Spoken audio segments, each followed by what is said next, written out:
Hi everyone, it's Angela here from She Simply Impacts, and I'm very excited to introduce you to a very special lady called Dion Payn, who I actually met for the very first time in Bali through the wonderful Sashua Banay, who's obviously one of the experts on She Simply Impacts. And Dion does something really remarkable. She's created a company or a movement called Women4Homes. Dion, she's also the host of Financially Empowered Women podcast, and she has a massive vision similar to my vision with She Simply Impacts. And so we definitely are inspired by what each other's doing, and we definitely want to collaborate. And so the first step is actually introducing her to you and Dion. So tell us a bit about, your background and how we met and how this all came about. And yeah,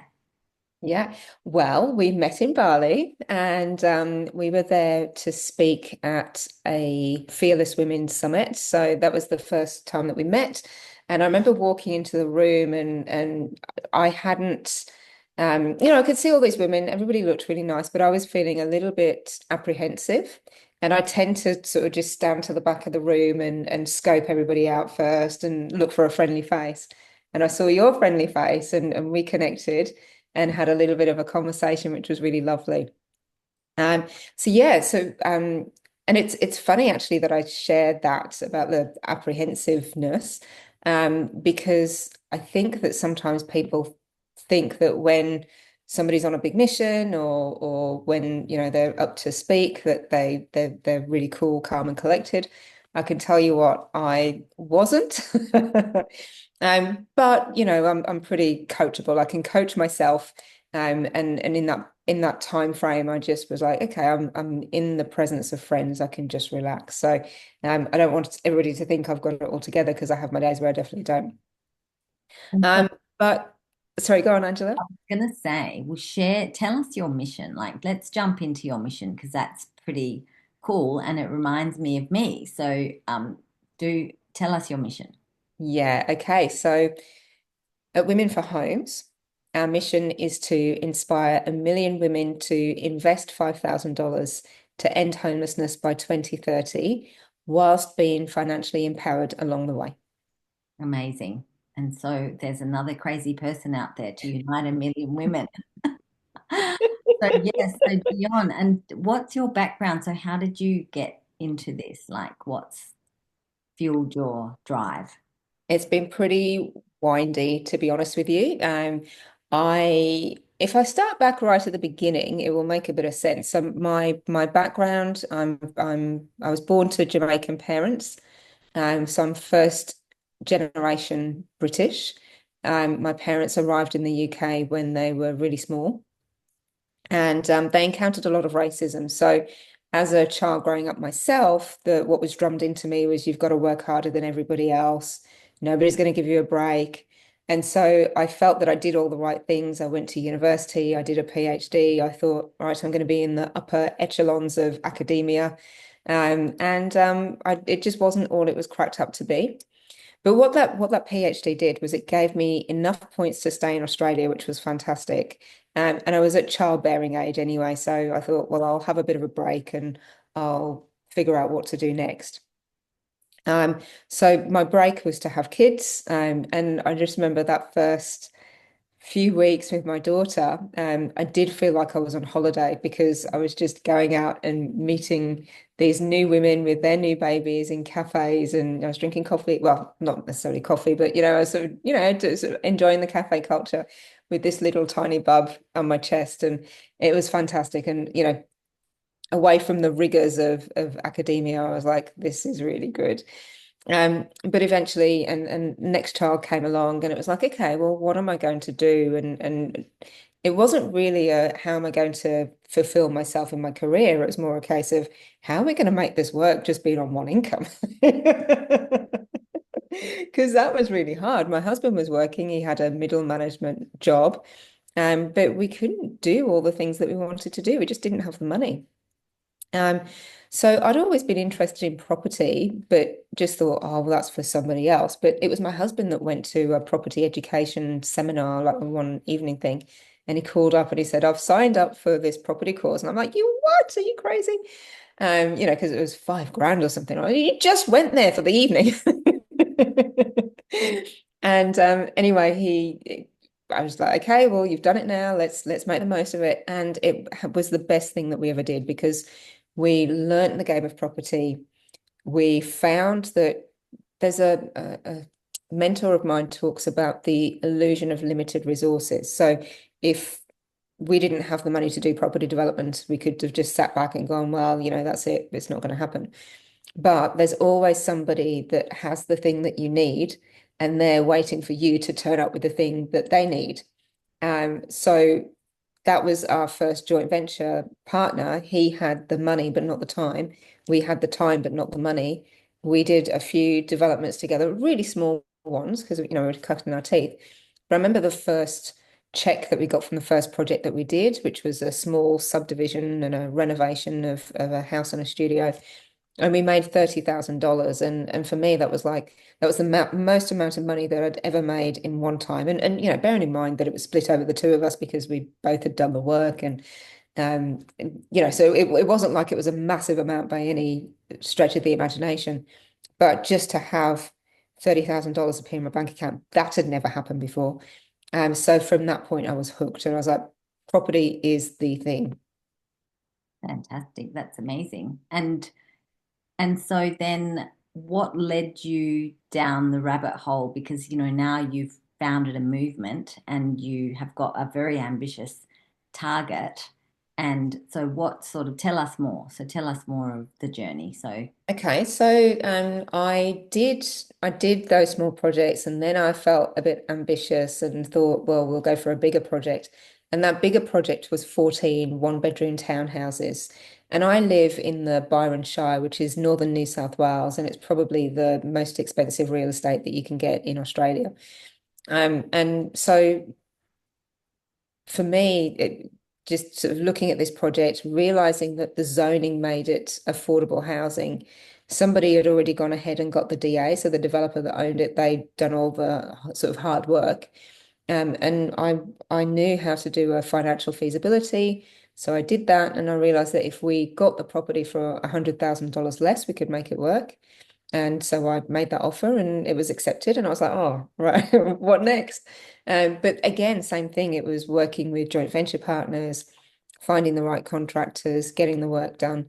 And at the end of the day, we made, as investors and the developers, we made a 25% per annum return on the money that we put into the deal. And we also did something really meaningful for the community. And the way that I knew that was that my very first client was a friend who had a small amount of inheritance from her father, wouldn't have been able to afford anything else, but had been looking, couldn't afford anything else. And I just put a post out on Facebook saying, I'm doing this. Is anybody interested? Just to gauge interest before we actually bought it. And she said, yes, we need to talk. And so we did. And I found out later that for her, she purchased that property. She purchased it for 330,000. Over a 5-year period, it had almost doubled in value. So she sold it and was able to buy the house that she really wanted. So more bigger house. It was a bit further away, but it was exactly what she wanted. And had she not got onto the property ladder at that time, that option wouldn't have been available to her. So I really got to see how meaningful it was for the community as well. And once I saw that I could do both, I could make money and make a difference, I was just hooked. So property, I love property because it's really creative. yeah. Um, there's a lot of problems in property. I burnt out as a result of trying to do development. So after that particular project, I went to do more. And that particular project was hard as well. So it was good. It had a good outcome, but it was hard as well because I didn't have the right joint venture partner and I didn't have the right builder. So I burnt out and didn't really realize. I tried to do another few projects and I was just like, I'm going to do it on my own because I can't trust anybody. And that's the fastest way to disaster. So I burnt out as a result of that. But what I hung on to was there's got to be a way that I can sort of facilitate these types of projects and it be for the public good, but also make money as well. There's got to be a way that I can do that without burning out. Yeah. And so what I found was that I could raise money for developers that were creating affordable, sustainable, and inclusive homes. And in that way, not only was I supporting them, and we're talking about developers that had genuine intent, not just, oh yeah, we'll do an affordable homes, but when they had that genuine intent to create something that was bigger than themselves, I was like, 100% I can support Yeah. that. So that's what I did. And so over the past 4 years, I've been raising capital for those types of projects, mixture of projects, so co-living projects, women over 55 projects that cater to that, sustainable renovations and subdivisions, and so a whole range of projects where I just can see that there's so much good that's happening in the world, and my job is to facilitate that and make it happen, raise the money to make it happen. So where Women4Homes came in was that at the end of last year, I was thinking, okay, things are going pretty well with what I'm doing with my current business, and I'm raising some money, I'm getting some traction. This is really good, but it's not very inclusive. And what I mean by that is that I was raising money from funds management companies, from high net worth individuals, from philanthropic organizations that had lots of money to play with in the first place. But I was at a retreat at the end of last year. And I had so many women coming up to me saying, oh, we really love what you do. How can we be involved? And that was where I realized that I wasn't being very inclusionary. So it really sat with me, how can I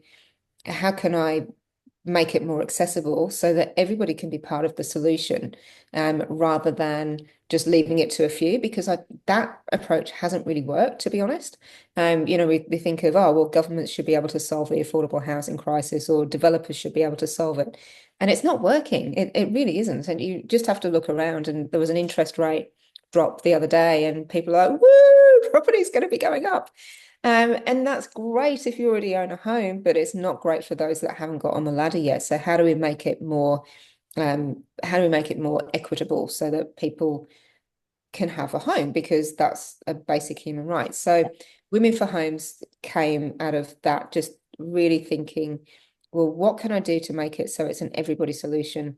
And also the people that are most disproportionately affected by homelessness are older women. So, what can we do to not only increase the supply of affordable and sustainable homes, but to prevent homelessness happening in the first place? How do we address the root cause? And so that was what Women4Homes was born on. Let's set up a fund so that women can invest small amounts of money, $5,000, and they get the benefit of growing their wealth through property. Yeah.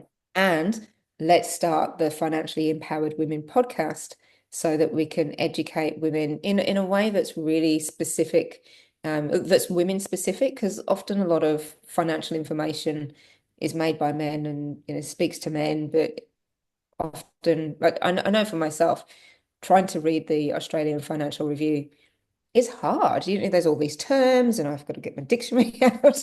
You know what I mean? It's like, well, how can we deliver this important information in a way that is joyful and fun and, like really speaks to who we are as women, and so that's what the Financially Empowered Women podcast is about. And I'm very blessed to have lots of experts that I get to interview them on the podcast. We have a lot of fun. It's the most favorite part of my week, to be honest, when I'm sitting on the couch interviewing women and talking about money. And what's interesting is that I hadn't really learnt about money myself. I came from a family of six. Money was always really tight. I was the eldest. I had a lot of responsibility. Hence, I'm on the other side of the world to my family. As much as I love them, the responsibility was just a bit much. But yeah, so I didn't have that frame of reference of like, this is what it means to be financially secure, financially independent. This is how you set yourself up. I remember the very first person that I approached to be on the podcast. She's an expert in superannuation. Her name is Pascal Hellier Murray, and she's awesome. She's really, really great human. Um, she told me a story of when she started her when she started working, she was working in the marketing department for big financial institutions. And she was talking about superannuation, or in the UK, it was the pension at the time. And so she understood quite early on through the work that she was doing that the goal of superannuation, or the goal of saving money for when you retire, is start young, and just keep saving. So one of the things that she realized was that she wanted to have kids. There was going to be a break where she wasn't going to be earning anything. So her strategy was to just keep paying superannuation contributions, and put as much away as possible as early as possible. So that's what she did. And she tells this story that even though she's had three children, so she's had the career breaks, her superannuation is higher than her husband's because she was continuously putting the money away and letting the compounding effect of the market work for her, which is amazing. And I remember sitting there thinking, why didn't anybody tell me that? So and I talk to women all the time. I talk to my friends, I talk to my girlfriends, and I'm often talking about who I've interviewed on the podcast that week, and they're like, wow, that's great. I have to listen in because, this is something that affects me. Um, and the challenge is that as women, we are disproportionately more financially vulnerable than men. And so until there is a way to address that, and until we as women are aware of the systemic barriers, then nothing's going to change, and that increases the risk of homelessness. And I don't want to see any more homelessness. So that's why I've decided to start Women4Homes and the Financially Empowered Women podcast, because when you know better, you can do better. Mhm. That's amazing. And so, yeah, I mean, I definitely know what you mean because I've got a very successful friend who I've known for years and years and years. Like she's just an unbelievable entrepreneur. She was sharing with me last week that she imports, um, she helps people import things from China and they do property investments but the minimum investment is 100,000. So you have to, Mm. so someone has to have 100,000 in order to buy in, and they're getting, also 25% return per annum. But one question that did come to mind is, so that lady that you interviewed on the podcast, and I'll have to go off and actually listen to that. But how, if she wasn't working, where did she get the money from to keep putting into her super?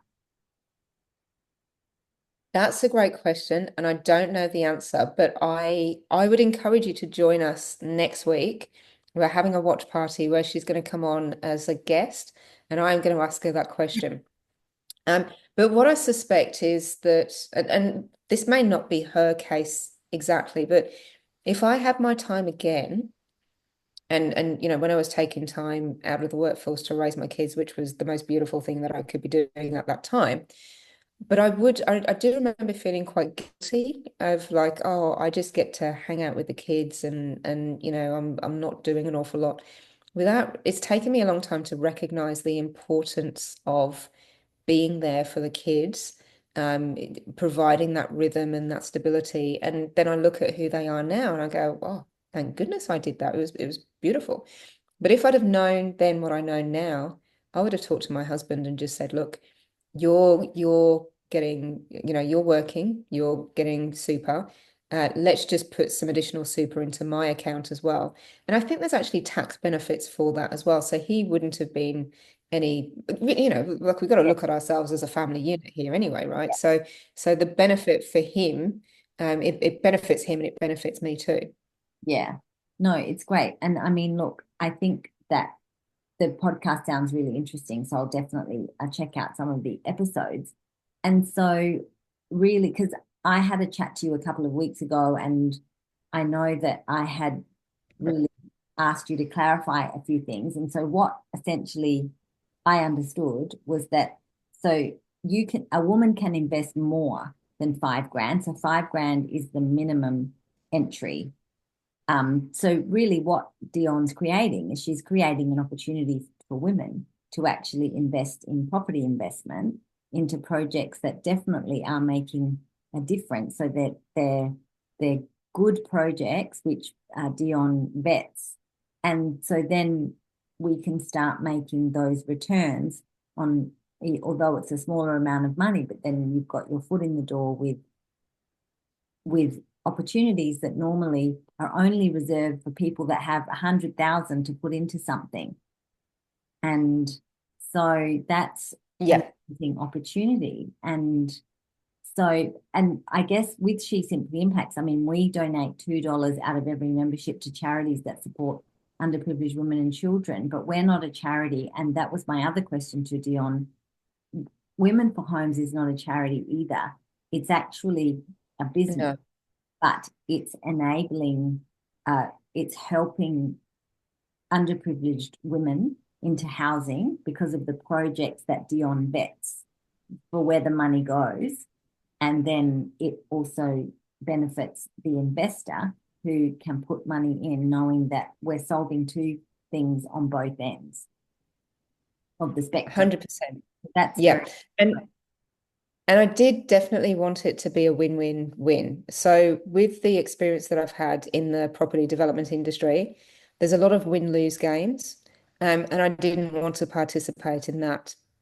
There's also a big risk of when it comes to investment. And back in 2022, I wrote a book called Ethical Property Investing. And before I wrote it, and I was thinking about what to write, I really wanted to look at what were the projects that I did that were successful, what were the projects that I did that weren't successful, and what were the kind of rules of the game, as it were, that made those ones successful. And so I knew what to look for and what to avoid.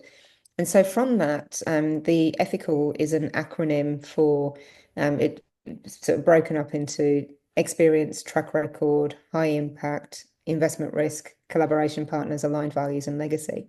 And in my experience, having all of those factors in play is what maximizes the chances of a development project being successful. Um, so in terms of Women4Homes and the types of projects that we look at, number one, we're looking at projects that are already funded in some way. So if they're already government funded or they're philanthropic, they've got a source of philanthropic funding. And it's that covers the main part of the project because that funding is available at very low interest rates. Which then means as well, because bulk of um, that's the bulk of the funding of a project. There's a term for it. It's called first loss capital. So basically, if something goes wrong, it's not the investor's money that takes the first hit. It's the philanthropic funding or the government funding that takes that hit. So for me, it was important to minimize the risk for investors, making sure that they'd already been vetted and backed by yeah, somebody that wasn't me, essentially, or my organization. And the reason for that is, of course, I've got my frameworks and I do the work, and it's not just there is the, does this project make financial sense and are all the numbers correct that they've allocated that?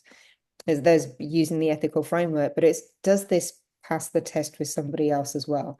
Maybe they've seen something else that I would have missed, but regardless, it's been approved by them and it's been funded. So really wanted to minimize risk in that case for investors because at the end of the day, we don't, yeah, but it's $5,000. It's not a lot of money, but it is a lot of money if that's what you've got. So I was going to say if that's all you've got. I think if that's all you've got, I wouldn't be recommending that you put that into Women4Homes.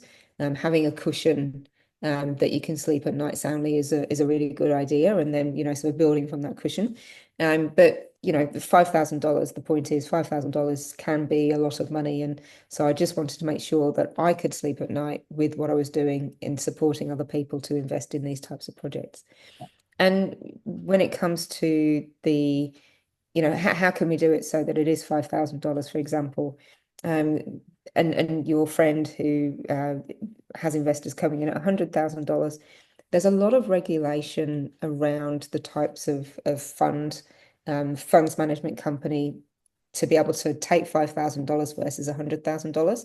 And getting somebody to invest $100,000, there's less regulation for that because the way the government sees it and the way the governing bodies see it is that somebody that's got that amount of money has more financial literacy than somebody that can invest $5,000. So there are a lot of protections around what we call retail investors versus wholesale investors.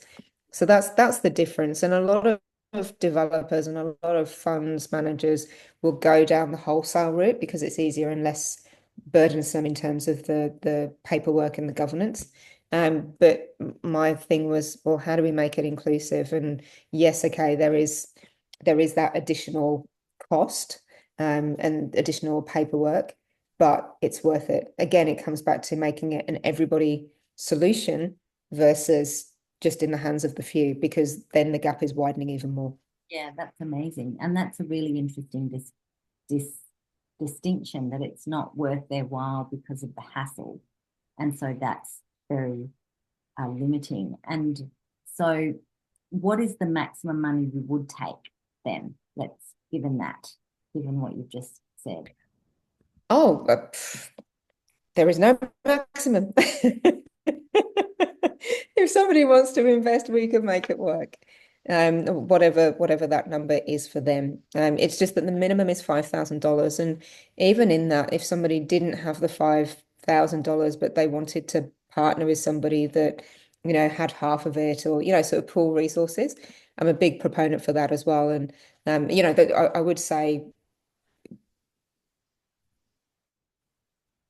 sorting yourselves before you come to me if you want to bring other people in, but just making sure that there is the option for more people contributing. And it's, it's one of those things. It's a habit. So when you see some success, you've got a small amount of money, you see the interest compounding, it gives you that confidence to do more.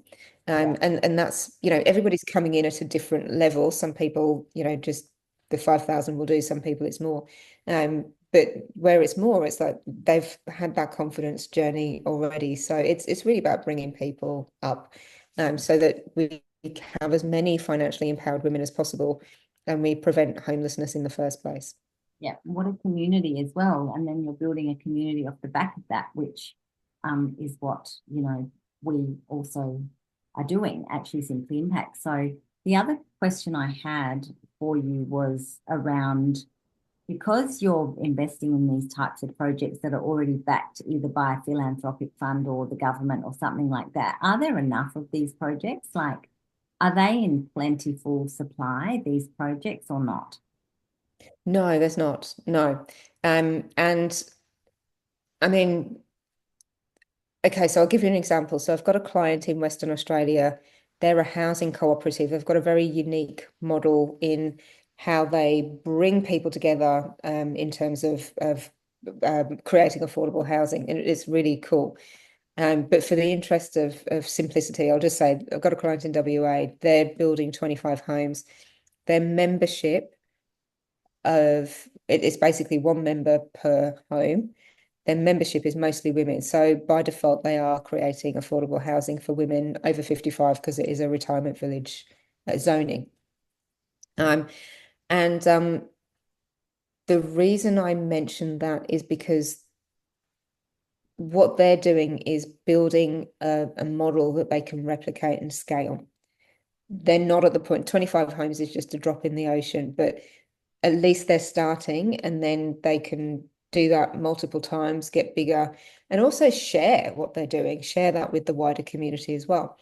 And so in my high impact property investment, with that hat on, I've got developers that are doing so many different things in the affordable housing space, and I'm really excited about that because it's just adding to this body of knowledge and adding to this body of experience that's saying, okay, well, maybe a housing cooperative won't work in this location, but maybe a co-living development would. And I've got a co-living developer and a housing cooperative and another developer that focuses on wellness and another developer that focuses on retrofitting old apartment buildings and making them sustainable, energy efficient, water efficient, and then using that as affordable housing. So the more types there's more than one way to skin a cat, Yeah. which is a really awful phrase. But we need that diverse range of housing projects and housing types to really sort of solve this problem because we can't just be building, four-bedroom mansions. That's not going to cut it. We don't have the I don't necessarily think it's we don't have the space. We definitely do have the space, but we want to have them well located in areas that people actually want to live in. We've definitely got to have this conversation around density. I don't remember the numbers. I should really learn that. But in terms of where Melbourne is at the moment, the population growth that is predicted over the next 15 to 20 years will not be sustained by the way that they're building houses at the moment. They really have to densify. It's not just Melbourne, it's other locations around Australia. Really have to consider densifying and not even considering it, doing it. We need to have to do that. But there's ways to densify that still build community. It's Yeah. not just putting a whole block of flats and no community. It's like, how do we do this? And we've got some really great role models for that, such as Nightingale in Victoria, they've built a lot of um, buildings projects where it is about community, Mhm. and that's embedded right into the project itself. So we're not just about providing housing, we're about really enabling communities to thrive, which in times when, we've been through the pandemic, we've been through, and we're experiencing climate crises, it's community that keeps us together. It's community that helps us to bounce back. So that's what we need, and that's what we need the actual physical infrastructure and the social infrastructure to make that happen. Yeah. And so where did you connect with all these developers that are doing all these? So you've obviously gone out and because there's developers, right? There's developers that are in the game, and they're there to make money and that's mainly it. And then Extract. it's like you have tapped into these projects and developers that are not just about that, that are actually. So, how did that journey happen for you where you got to connect with all these? You obviously went looking for it. No, I didn't. I went looking for the first one, but not really looking. It was a realization that I had. So I did a personal development workshop and had an experience. And this was on the back of me just trying to do property development on my own and realizing that that was actually, I didn't even realize that, but I was overworked and really stressed and not being the nicest version of myself. So I did this personal development course and we did an exercise. And the exercise, the purpose of the exercise, or sorry, what I got out of the exercise was about the power of collaboration. So, I think there were six of us. We had a task to do. It was over a number of hours. We weren't sure how we were going to do it. We were wandering the streets of Brisbane, just like, oh, how are we going to do this? Eventually, we all played to our individual strengths, but collaboratively, and we made it the task that we had to fulfill happen. And Um, so we walked, that money in you. yes. I haven't got money in you, but I just had this feeling. It's on my list of courses to do, but I haven't done it yet. I highly recommend it. I highly recommend it. And I don't want to say anything else until like I want you to experience it for yourself.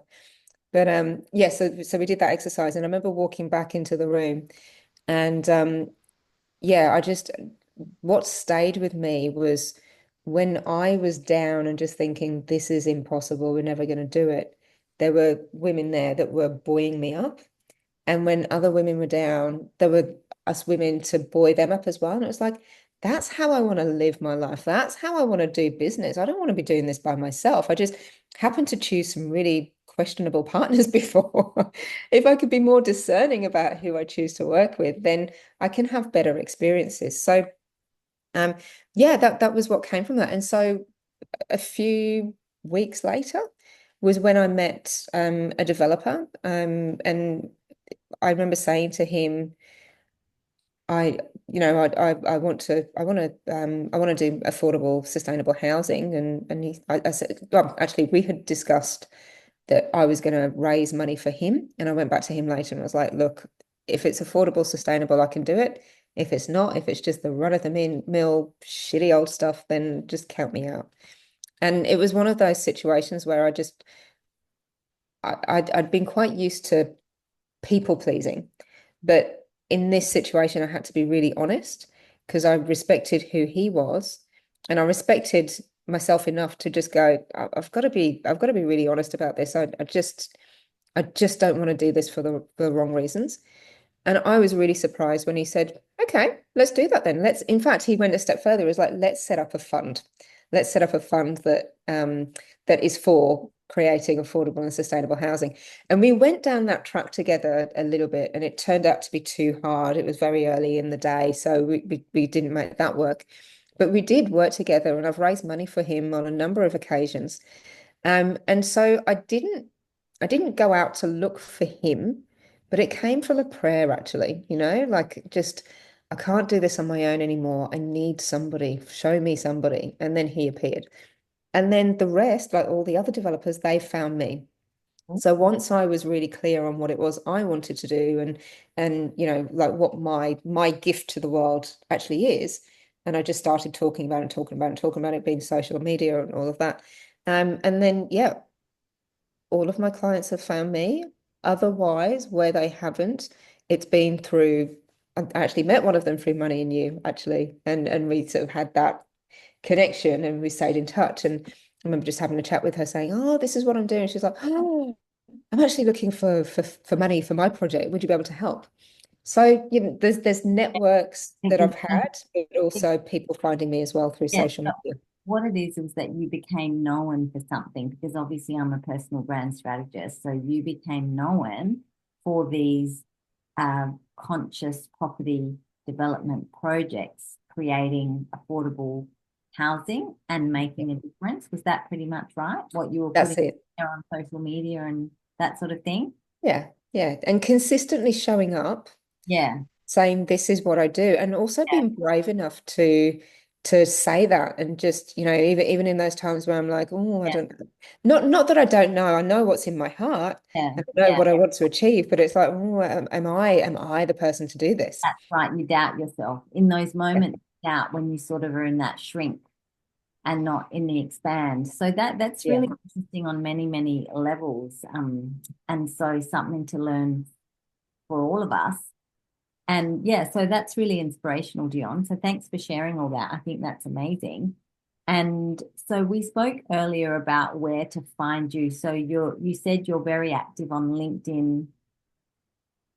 that's right. Yeah. So anybody can find me Dion Payn, or do a search for Women4Homes and you can sort of find me that way. Um, Also, people can just go to the website. So it's women4homes.com. So that's women number four homes.com. And I'm sure that you'll put this in the show notes as well. And where we're at the moment, just for some context, where we're at the moment is we haven't set up the fund yet. I'm taking expressions of interest. So for anybody that would like to be part of this, then please come to the website and just become a member of Women4Homes. It's free to join, and then we'll send you more information about how the fund is going to be rolled out. Amazing. That's fantastic. And so Dion, one question that I didn't ask you was, are you just taking investment from women in Australia? So is this international or is this Australian? At the moment, it's Australian, so this is where we're going to start. It is going to be global though. So for anybody where we're not in that country yet, again, please come and express your interest. Please come and join Women4Homes. And then you'll be in the loop for when we roll it out to other countries as well. But this is a problem that is happening to many different countries. And we've got an opportunity to really solve it. So I'm super excited about that. It doesn't stop here. Of course not. It keeps going. And so what I want to say about Dion is that she's a very articulate person. Like you're extremely articulate, Dion. Like when I met Dion, her energy is so calming and grounding. It's like, oh, I don't have to. I don't know. It was just like she's got a beautiful energy when you meet her face to face. So hopefully there'll be opportunities, Dion, to run events and things like that and maybe speaking. But the other thing I wanted to say was before we started recording this, Dion does have a presentation, so we might meet up again at another point and she could go through her PowerPoint slides. It's a 45-minute presentation. But is that recorded, Dion, so that if someone did want a copy of that, you can share that already? If Absolutely. So as long as they register, then yes, they can get a copy. And I mean, I run these webinars quite regularly. So just let me know when you've got some people that Yeah. would like to Yeah, participate. And happy to do a special screening. a special screening. We feel